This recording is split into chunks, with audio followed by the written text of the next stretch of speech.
Good evening and welcome to Let's Talk Possibility. Tonight's episode number 54. It is the 12th of November, and for tonight's show we are talking to Mongezi Mtati and really some insights into startups and entrepreneurship. Thanks for joining the show.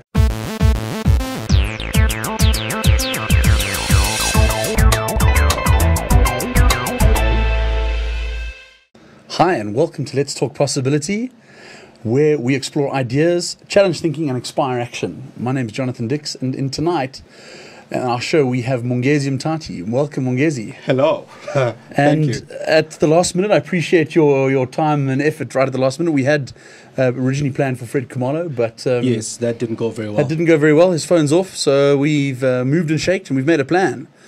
And I think it's quite exciting that we have you as our guest, because this week is the start of Global Entrepreneur Week. Yes, a lot is happening around Global Entrepreneurship Week. In fact, if you can go over to unleashingideas.org, there are a whole lot of events I'll make a note of that. on there which are happening around the world. I know that I'm off to an event on Wednesday at the Hub in Johannesburg, Yes. and I have chatted with Leslie, who heads it up before. Maybe tell me a bit more about what you see as Global Entrepreneur Week. I mean, we often talk about entrepreneurs being the backbone of any emerging economy. I know perhaps government doesn't take it quite as seriously. They make quite a lot Yes. of hurdles, but tell us a bit more what you see about it and then your experience. Okay. Sheesh. So it's interesting. I mean, it's interesting that it's Global Entrepreneurship Week now, when a year ago I was part of Global Entrepreneurship Week in London, Nice. on the east side of London, where a hub for entrepreneurs and small businesses set up called Tech City, and contrasting what I saw there with what I'm seeing here. Obviously, it's a more developed economy. It's got more venture capitalists. It's got a lot of money floating around for entrepreneurs to use. But more than that, what I'm seeing as the possibility for South Africa and any other emerging economy is that small businesses have a greater likelihood of employing more people, in my mind, than bigger businesses, because first of all, there's a smaller pool of big business. Although they employ more people, there's a small pool of them, and There's only so many jobs available, I guess. and also the fact that there aren't that many jobs available. But I mean, if 1 million businesses were started within the space of 5 years, and of those 1 million businesses, each of them employed 4 other people, there'd be 5 people employed in those businesses, assuming that those businesses are all one man or one woman shows. There's 5 million jobs there and then. That does sound a little too good to be true, though. It does. It's not easy sustaining a business, even as a one-person show. That's true. It's not easy to sustain. However, I mean, there are things. I mean, you mentioned the hub, which is a co-working space as opposed to an incubator. So Yeah. with co-working spaces, with incubators being set up, with entrepreneurship training centers being set up, and with things such as mentorship that is out there, and anyone who started a business can be a mentor to a person, to an emerging entrepreneur. And with all of those things in place, the likelihood of businesses succeeding is more than when those resources aren't there. Okay, so let's go back a step. We've got a Global Entrepreneur Week now. We're supporting entrepreneurs. This is fantastic. Yes. Starting out as an entrepreneur, you've been an entrepreneur for several years. Yes. It started somewhere. Obviously, there's your passion and your energy, but how do you go about jumping to the next step, start turning a profit, maybe even looking at employing the next 1 or 2 people, 3 people?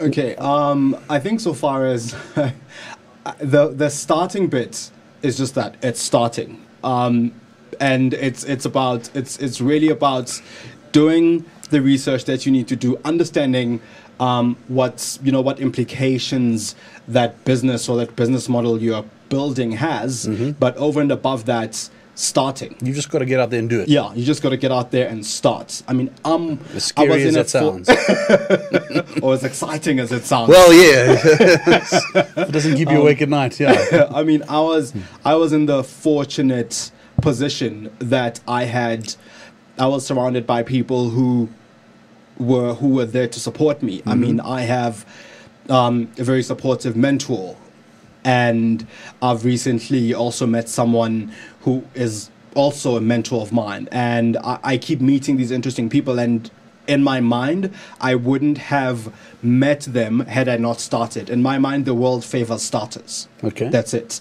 And that's what I go out there with, and that's what I face the world with.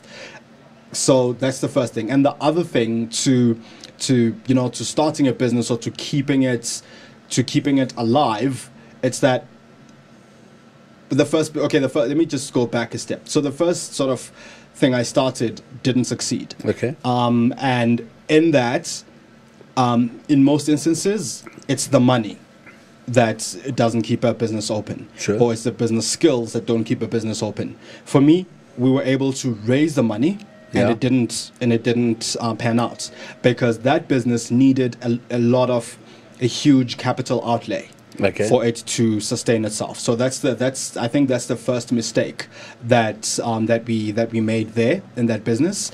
And later on, about 2 years after that business didn't start successfully, I did a number of other projects just to keep myself fit at the end of the month. And the whole thing about it for me is that entrepreneurship is a journey, and it's not the journey of a single business that becomes the super successful thing. It is the journey of that entrepreneur.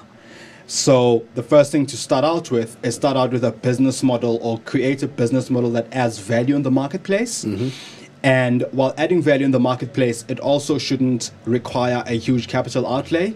And where possible, go for a business model that is able to get you paid from day one should you get a job out of that business. I mean, that's valuable advice there.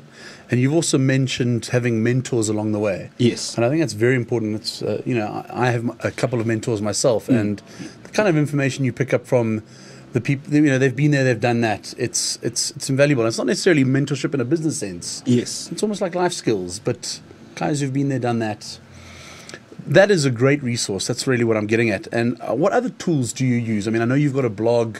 You're very active on Twitter. And those sort of social media circles. How does that, do you see that as a tool, or is that you sort of letting off steam?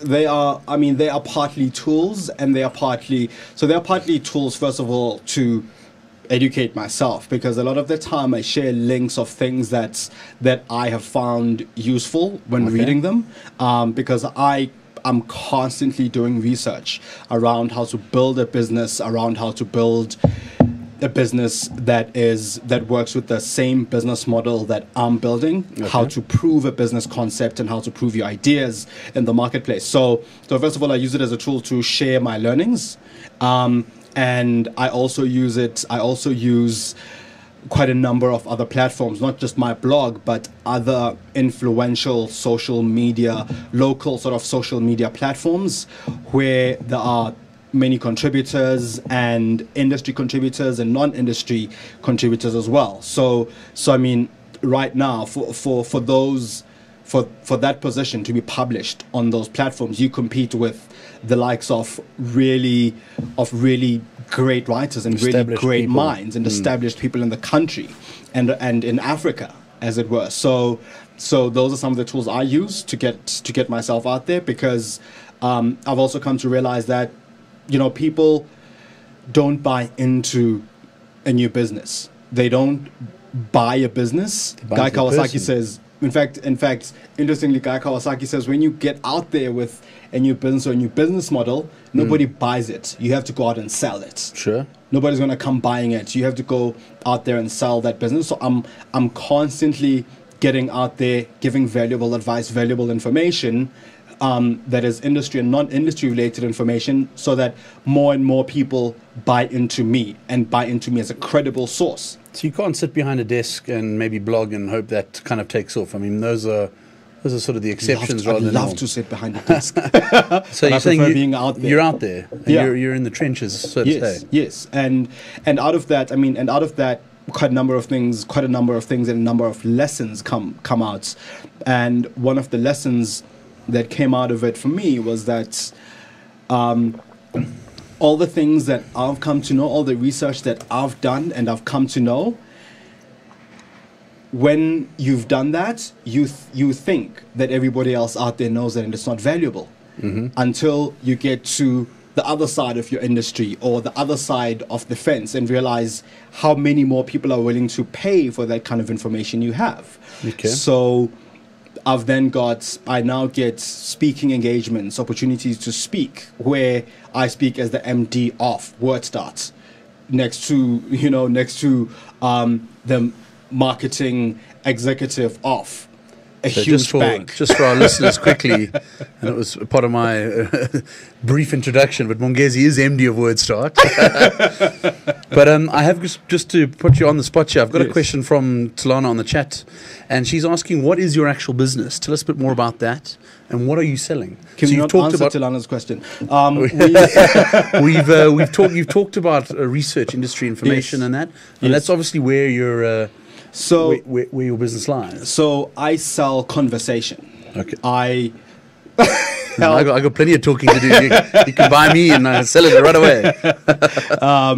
I sell conversation. So WordStart is a word of mouth marketing company, boutique word of mouth marketing company, where we enable, cool, where we enable companies, brands, and products to create really cool campaigns that generate evangelists and communities around themselves.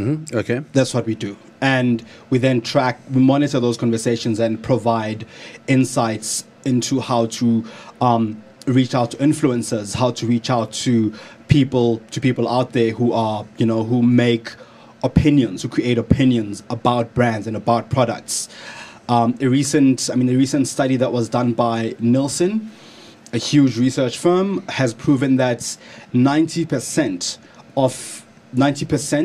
of people out there who were part of this survey trust recommendations from friends, people they know, and people they follow online. Whereas I think I read something about that. It's like 1%, 9%, and then 90s. It's like 1% creates, 9% contributes, and the 90% kind of follow. Is that sort of something along those lines? It's along those lines. But this one was more to this is through a trusted resource. This was more to juxtapose traditional advertising and traditional marketing, where most big companies still put most of their budgets, versus so above conversation. The line versus, all right, I'm with you. Versus conversation and influencer relations, and it turns out that 90% of the people out there are more likely to trust recommendations from friends and people they know, as opposed to about 47% who actually trust advertising. Yeah. Okay. On radio, on television, on mainstream media. All right. One thing you picked up just before we got on to exactly what you were doing is you mentioned entrepreneurs are out there. They're very good networkers, and all the entrepreneurs that I've had the pleasure of meeting are incredibly networked. I mean, they're resourceful. You talked about sharing information. If it could help someone else, great. If someone could share with you, how has that helped you get to where you are now? And you will you'll pick this up about me as we continue chatting. That a lot of the things that I've learned, that I've come to know, I've turned around quite a bit because of thinking about them for a while. And yes, being incredibly networked is sort of one of the things. And I will say, contrary to popular belief, that I'm quite shy out there, around new people, around people I don't know. So that's the one thing. And networking, yes, is a big thing. It's always been, and this is where the change for me sort of occurred, that it's always been, I've always had this idea in my mind that it's not about what you know, it's about who you know. Yes, it's like very that much in a lot of industries. Yes, it's very much about what you know, and it's very much about who you know. What you know, yes, counts because that's what they buy. But I'm discovering more and more that it's not necessarily about who you know, but it's more about who knows you out there, who is able to reference you out there of the people you're not thinking about. Aside from, like if someone said, hey, I'm looking for someone to do student marketing, or someone to chair our event that we're doing, and someone says, hey, Jonathan does Let's Talk Possibility. He'd be a good person to chair that panel. So it's people who know your skills, your capabilities. Yes, it's who knows you and references you, as opposed to who you know. Because I can call up all the 100 people on my phone, but if they're not out there, they're not out there referencing me and my skills, it's not going to make a difference. But it's important for them, or no, rather, it's important for you to ensure that they are aware of what you're capable of as an entrepreneur. Yes, true.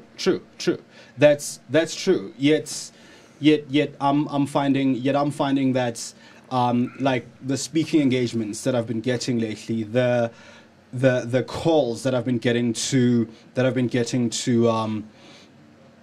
to go present my business at different places. Those calls came in as a result of someone thinking that I would be a perfect fit for a product that's launching out there, or for a conference that's happening out there. It's that kind of thing. It's networking, yet at the same time being the go-to person, being the person with the knowledge or the person with the information. Okay, so I've got you. How would small business individuals put themselves out there? You talked about incubators earlier on, and the hubs. I mean, is it as simple as getting onto Google and typing in like the hub or entrepreneurs, or how do people go about? They've got the idea, they've got it up and running, they've got it started. They need now to really make it flourish. So, and it also, I mean, this is also quite a tough question for me. But how do you I make it answer flourish? How do you? But how What advice would you? But how I go around? I mean, how I go around that is, yes. I mean, I started a blog about 5 years ago, and it was like looking back now to the stuff that I'm writing now and what I used to write then. It's that's the journey. That's ridiculous. What you talked about. The journey from ridiculous to being on Let's Talk Possibility. Yes. There we go.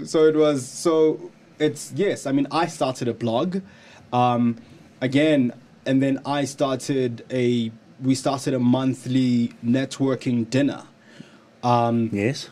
Where we invited the challenge was to invite a speaker every month to talk about something valuable around entrepreneurship and business.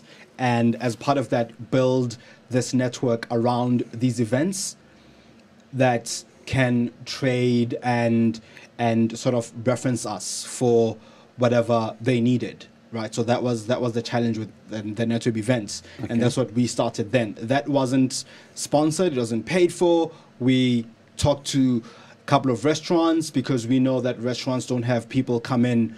A lot of people come in on a Wednesday night, for example, and we said we'd bring you 50. Yeah, we said we'd bring you 50 to 100 people every Wednesday with a hot speaker who is a business person in the city, and the restaurants agreed. They gave us space.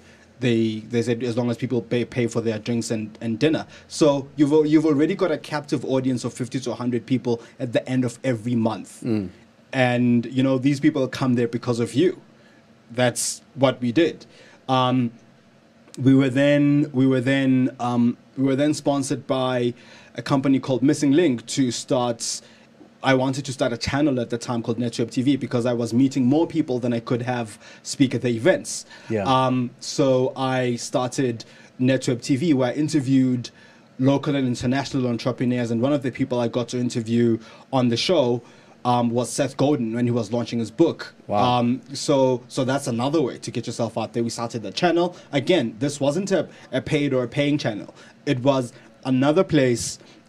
It was building another piece of real estate that enables us to attract eyeballs. to attract the relevant people and get in the minds of the people that Almost we wanted to interact and engage with for business showcasing purposes. the kind of product that of services that you're offering. Yeah. Very much So it was that was the second thing. So the takeout there for maybe entrepreneurs is to position yourself, whatever service or product you're offering, position yourself in relevant circles. Yes. Obviously, from WordStart, it's starting the conversation, selling the conversation. Yes. So to say, those circles had worked well. Obviously, it's got to be within the industry specific. Yeah. So it was that, and then it also became the fact that I was doing a lot of interacting among, sort of within the industry, and it's like, I'm a shoemaker. Oh, so you're also a shoemaker. Oh, wow. So 100 of us sitting here are shoemakers. But I had to network. I had to find a network outside of this industry to people who needed the shoes. Yeah. As opposed to the people who were making the shoes. No, that's so that also I'm an able important to- one. Yeah. I mean, if you're all in the same sort of field, Yes. service offering, and you're all talking amongst each other, you've got to be out there talking to people who need it rather than Yeah. So that's the thing. And I mean, Get and the I think, and the biggest learning for me, one of the biggest learnings for me to date, is that if I'm not, so I attend conferences either as a speaker or sometimes as media. Mm-hmm. So the media side is starting to be a bit more interesting. That media, we know that media changed hands about 3 to 5 years ago, from a big media house to the small person on the street Sure. with a Twitter account, right? So I'm realizing more and more now that whoever out there has the same power as a huge conglomerate media house in getting themselves out there. They have the same level, they have the same platform as anybody whose newspapers are sold at 6 a.m. on the street corner where you live. Yeah. We have the same power, and that, to me, is one of the things that I continually remind myself when I'm sitting online and I'm Googling something and I'm looking for something, that I have the same power as, or I have a similar kind of power as the Google that I'm using. Also, David can move a lot quicker than Goliath. Yes, In a sense, yeah. As long as you're not moving around in Goliath's line of sight, because Goliath might be a dinosaur and you might be an ant, so we don't know. Yeah. Okay, cool. So we're coming to the end of the show time. I just wanted to get an idea of what you've got coming up. I know I've been onto your blog and you've got this Ask a Question to Richard Branson campaign coming along here. Tell us a bit about that. So the Branson Center has this thing happening, this hangout happening this Friday as part of Global Entrepreneurship Week, where entrepreneurs and people around the world can ask Richard Branson a question on the Google moderator. And I submitted my question. Well, because I have a blog, again, I just thought, okay, I'll just put up a blog post, ask the people who follow me to help vote my question up to the top 5. The top 5 questions will be asked to Richard Branson on Friday, and he'll get to answer them. Okay, so I've got the question in front of me here. How do you build a fledgling startup from day one the Virgin way? In a way that you get the kind of quality clients that enable your company to carve a niche and position itself as a market leader? Sure. Well, I have voted, so good luck with that. Thank you. Thanks. And then I know you'd mentioned just before we started the show in chatting, you have another golf excursion coming up. Yes. So a couple of weeks ago, again, through the Branson Center, we're invited to showcase our business at a golf day that was organized by Virgin Money. Mm-hmm. And so last week, a friend of mine made contact with me about another golf day. I think it's the NetBank Cup. It's a bit arguable whether it's a NetBank Cup or another NetBank Golf Day. That's happening in Sun City on the 28th of November. And so I just, again, like you said, I mean, networking is key. So I'm going there to network, talk to some people, see who I can, who I can do business with. And yeah, It's part of putting yourself might out meet there. the love of my life as well. So who knows? One never knows. Good luck. All right, and then just in wrapping up, how can people, budding entrepreneurs, guys maybe even looking to be mentored, how can they get in touch with you? I'm not sure about the mentoring bit. I still need a lot of mentoring, as you could have seen. So, you're right, actually. There's plenty of mentoring. You never know. It could be a 20-year-old out there. Yeah. So I'm on Twitter at Mongezi. That's one way to get a hold of me. In fact, get a hold of me there. Everything else is there. Okay, great. Very straightforward. Well, thanks very much for joining us on the show this evening. And for taking part. Oh, wait, I see there's one more question. It's from Pabalo. And she wants to know why you haven't got a Mo. She's actually live streaming in. Okay. For your name, Mongezi, Mo, why is it for Movember? Can I get up from my seat? I am the Mo. The Mo. Well, on that note, thanks very much for joining us this evening. We're going to continue to stream, and we've got the short little show coming up shortly.